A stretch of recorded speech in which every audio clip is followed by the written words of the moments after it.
Guys આજનો આપણો outfit છે કંઈક આવો. ચલો હું બતાવું તમને કે કેવું છે.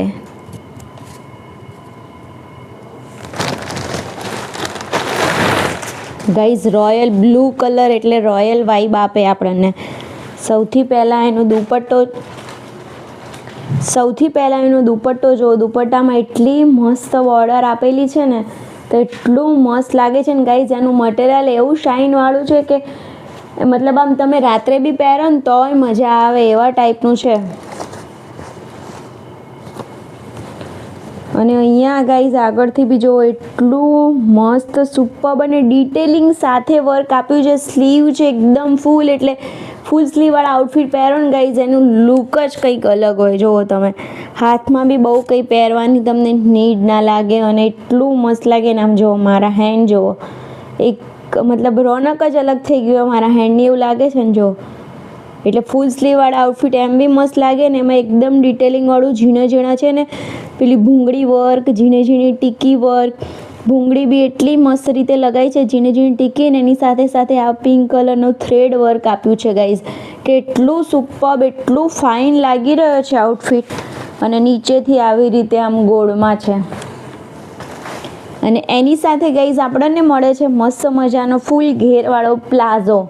જો ચલો આપણે એને સ્ટાઇલ. ગાઈઝ આઉટફિટ મેં પહેરી લીધું. તમે એની અહીંયાથી ડિટેલ જો, હેન્ડમાં ડિટેલ જો અને આખો લુક જો.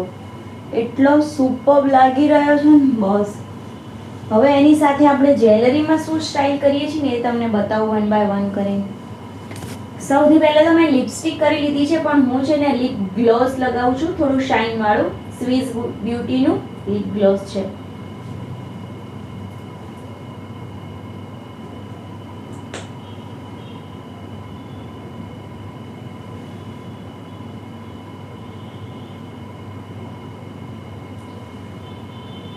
જો લગાયા પછી અને લગાયા પહેલામાં કેટલો ડિફરન્ટ લાગે છે. આઈ લવ ધીસ ગાઈઝ.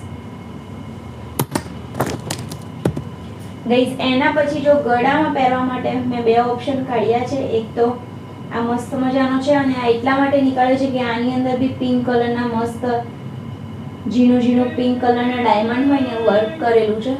જો હાંસલી ટાઈપ એકદમ ગળામાં. અને બીજો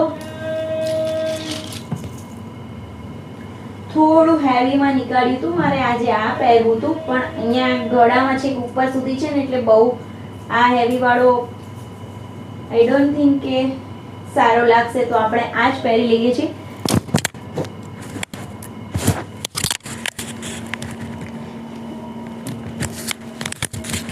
ગાઈઝ લિપ